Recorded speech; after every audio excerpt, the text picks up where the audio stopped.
Horror कहानियां थी। कंचन rudali part 2। आ गई मेरी बेटी अब मेरे पास। ये कहती हुई अब तक रोती छाती पीटती कंचन जोर जोर से हंसने लग जाती है। मुखाग्नि मैं दूंगी, मैं एक रुदाली आज हंसेगी। और तुम सब रोओगे। कंचन वहीं पड़ी निशा की लाश के ऊपर से ईंट को हटाती है और निशा की अर्थी को जला देती है। बिना किसी सही रस्म के निशा का शरीर राख में मिल जाता है। प्रेमनाथ और ठकुराइन बेसुध होकर सब कुछ देखकर भी पर अपने दिल और दिमाग पर लगे सदमे के कारण कुछ भी समझ नहीं पा रहे थे।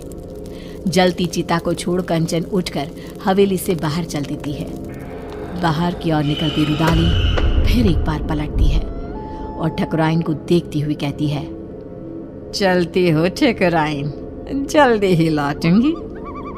उसके बाहर कदम रखते ही पूरे गांव में मानो सैलाब उमड़ पड़ता है। बारिश तूफान रुकने का नाम ही नहीं लेते।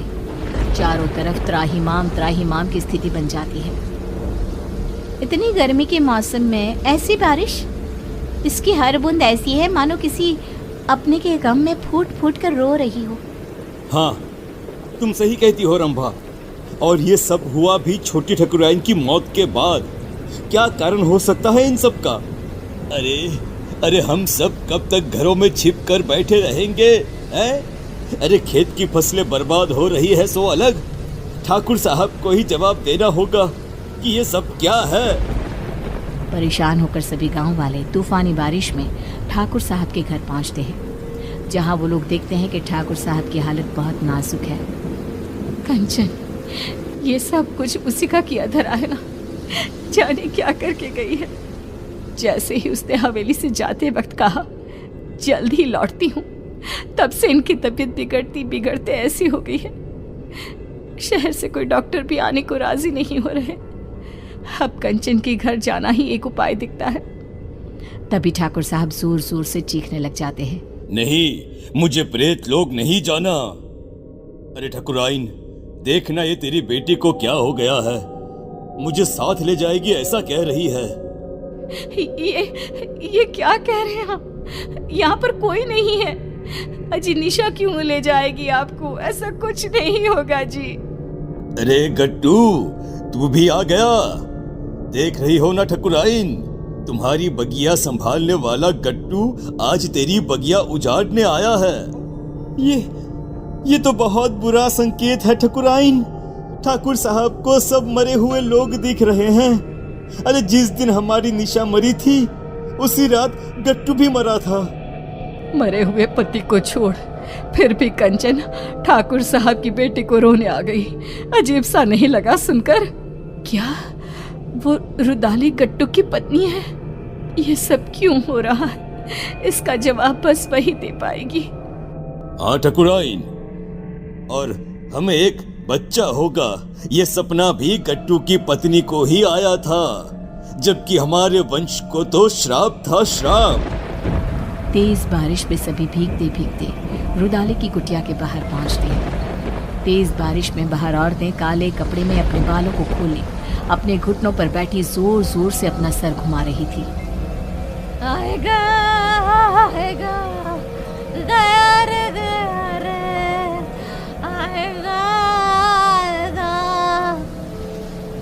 आएगा गया रे, ऐसे कुछ अजीबोगरीब गाना गाती हुई जोर जोर से सर घुमाती वो औरतें बहुत डरावनी लग रही थी। हमें अंदर चलना चाहिए। सभी दरवाजा खटखटाते हैं पर कोई दरवाजा नहीं खोलता। तोड़ दो दरवाजा। हाँ, तोड़ दो दरवाजा।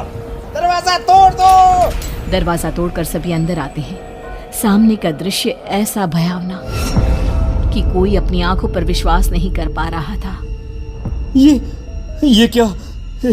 हे भगवान, ये कंचन कौन है? इसके घर से तो प्रेत लोग का रास्ता जाता है। कंचन उठकर आगे बढ़ती है और जाते हुए अंगारों को पार करती एक अजीब से चेहरे के राक्षस के पास पहुंचती है, जिसके हाथ में चाबुक था, जिससे वो रूहों को सजा देता था। पूरा गांव आ गया है मालिक, अब सबकी बलि ले लो। और निशा और मेरे पति को वापस उनके शरीर में भेज दो। दोनों के शरीर को संजो कर रखा है मैंने। ये निशा बिटिया का शरीर तो सबने जलते हुए देखा है, तो रुदाली के पास शरीर कैसे है? ये क्या राज है? रुदाली गट्टू और निशा के शरीर को सबके सामने रखती है और कहती है, निशा मेरी बेटी थी, मेरी इकलौती बच्ची, जिसे मेरे पति ने ठाकुर साहब को सौंप दिया था, क्योंकि आप कभी मां नहीं बन सकती थी। बोले ठकुराइन, सच है ना ये? आप लोगों के पैसे के आगे मेरी ममता का गला घोट दिया गया। जिस दिन गट्टू ने मुझे बताया कि मेरी बेटी आपके घर जाने वाली है, मैंने उसी दिन से प्रेत लोक को अपना घर बना लिया था। पर मैं तो मां बनी थी, मेरे शरीर में सभी लक्षण थे, ये कैसे हो सकता है?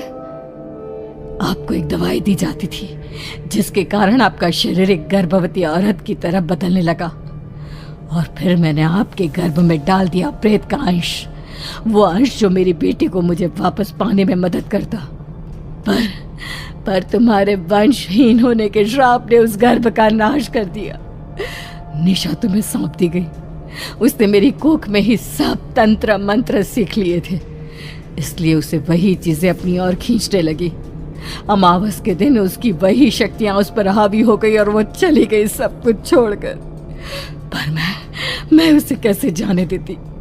उसकी आत्मा को प्रेत लोक से उसके पिता ने बचा लिया और उसकी आत्मा उसके शरीर में आ गई। पर प्रेत सरकार बहुत क्रोधित हुई, इसीलिए आप सबकी आंखों में धूल झोंक कर मैंने एक पुतले को जलाया, ना कि मेरी बेटी को। अब उसी सरकार की मदद से मैं फिर से अपनी बेटी और पति को पालूंगी और उसके बदले ये पूरा गांव ने सौंप दूंगी। भागो भागो यहाँ से, भागो भागो भागो यहाँ से। हमें भी शरीर दिलवा देना कंचन, इन सब का शरीर तो है ही। हमें भी शरीर दिलवा देना कंचन, इन सब का शरीर तो है ही। आज कितने ही साल बीत गए, गांव अब आत्मा और प्रेतों के नाम से जाना जाता है। इतने मुर्दों में रह गई है जिंदा तो बस कंचन।